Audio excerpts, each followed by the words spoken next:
tutoriel vidéo. Donc là je vais vous expliquer comment bien remplir un amortisseur. Là c'est un amortisseur arrière de MP9. Il suffit de pas grand chose, juste une fiole d'huile et une feuille de sopalin pour nettoyer le corps de l'amortisseur. Donc pour ça c'est très simple, on va déjà tout d'abord le démonter. Donc on tire sur le ressort pour sortir la coupelle, juste comme ça. Ensuite le ressort. Et ensuite on a donc la coupelle qui se trouve autour du ressort.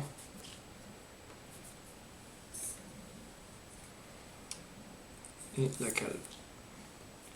Donc la feuille de sopalin elle sert aussi avant le démontage. Alors là on a un peu de terre, on voit qu'il y a un peu de terre autour du corps. Donc on en profite pour nettoyer son corps.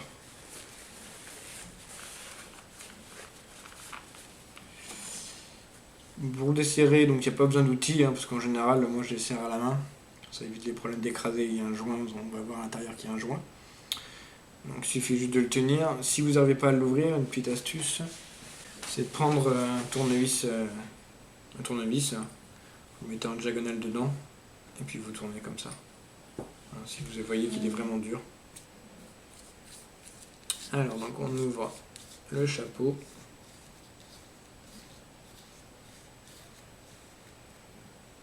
Donc là, comme je vous disais, on voit à l'intérieur donc la coupelle en caoutchouc qui fait office de petite butée. Donc attention à ne pas l'écraser quand on la referme. Donc pour le vider, moi ce que je fais, donc là ce que je vous fais c'est dans les conditions de course. Pour les vider, voilà, on ne va pas démonter la tige pour le nettoyer complètement. C'est vraiment, de toute façon en général quand on fait de cette façon-là, l'amortisseur est très vide. Pour le vider, il suffit de faire hop ça, je le verse. Et après je pompe. Voilà, jusqu'à que toute pluie descend.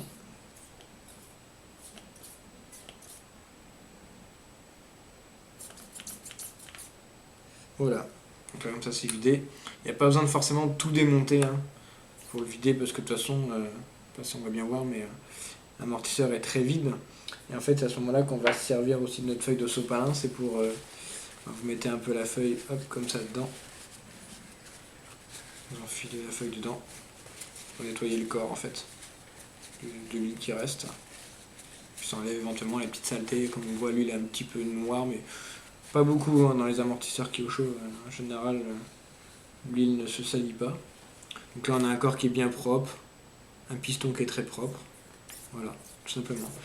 Alors avant de faire le plein, ce que je vous recommande aussi, c'est que souvent on a un petit peu de terre qui se dépose sur le filetage de la coupelle.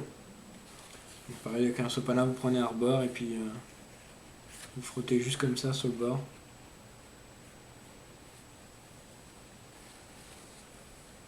Comme ça. On n'a pas de terre qui se met dedans. Et pareil pour le bouchon, il arrive qu'il y ait de la terre, là on voit qu'il y a un peu de terre sur le bord. Donc avant de refermer, avec une feuille de sopalin, tac, on nettoie le bord du filetage. Donc maintenant, on va faire le remplissage. On va utiliser une petite astuce qui est bien, pas besoin de matériel en plus. Quand on est en cours, c'est de prendre deux jantes, deux roues de voiture. Vous les posez. Et ce que vous faites, vous passez votre amortisseur dedans. Bon là j'ai le soufflet donc il me dérange un petit peu. En temps normal j'ai pas le soufflet donc du coup ça m'embête pas. Comme vous n'avez pas de soufflet, vous les posez simplement dessus. Voilà, comme ça. Donc pareil, quand on fait le plein, on met la tige au maximum vers le bas. Il faut que la tige soit vers le bas. Et après je vais vous expliquer. Donc pour le versement, donc on remplit l'amortisseur. Pas tout à fait jusqu'en haut.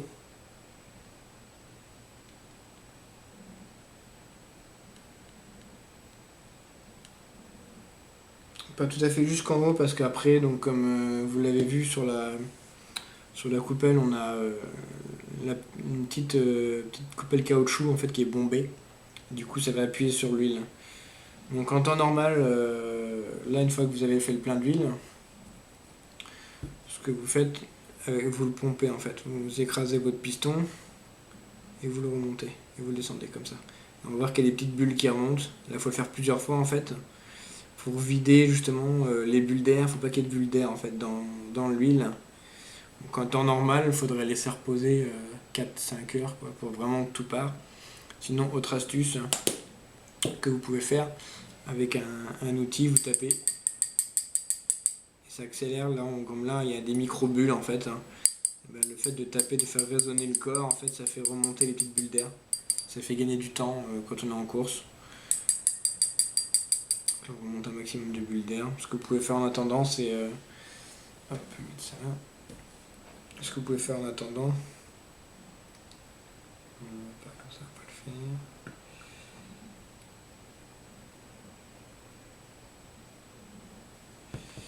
Nettoyer, vous pouvez nettoyer vos pièces, on a un petit peu de terre, on nettoie, on en profite pour nettoyer. Enlever la terre qui pourrait se mettre sur le corps qui pourrait se mettre sur le corps de l'amortisseur.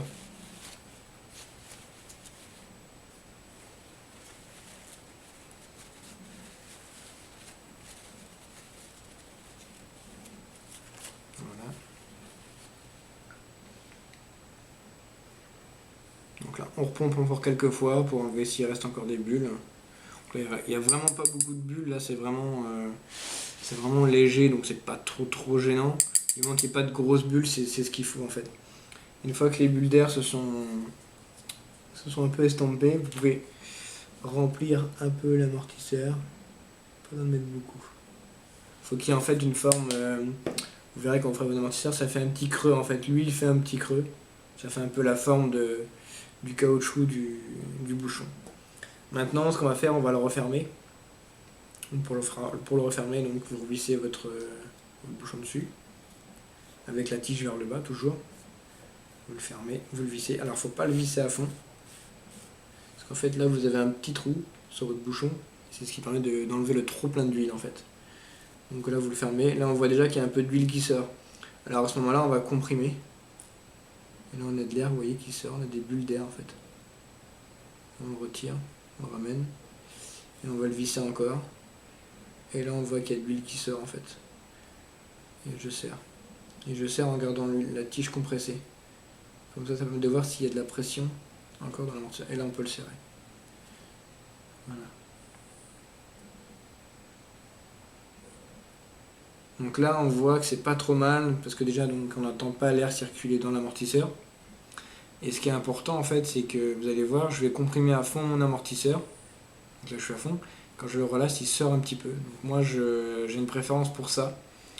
Ça évite de... Ça fait, entre guillemets, une butée, en fait, une butée hydraulique. En cas où de choc violent, s'il n'y avait pas assez d'huile, l'amortisseur taperait jusqu'au fond et ça pourrait endommager la coupelle en caoutchouc. Donc moi j'aime bien laisser une petite marge comme ça où quand je comprime, et bien ça pousse, ça sort de 3-4 mm quoi. Ça c'est une petite sécurité que j'aime bien. Donc là on voit que le trop plein d'huile est sorti. Donc on essuie. Et après il ne nous reste plus qu'à remonter donc l'amortisseur. Si vous avez en plus des soufflets. Donc ça c'est pratique, ça évite... Il y en a, certains les enlèvent. Moi j'aime bien, je trouve que franchement quand il pleut, quand il y a de la boue, ça stoppe pas mal la terre je trouve. Parce que bon, j'ai remarqué que on usait moins de coupelles et de joints au niveau qui se trouve là au niveau du corps de l'amortisseur. Alors donc on remonte la coupelle du ressort, ensuite son ressort, et ensuite la deuxième coupelle en bas du ressort.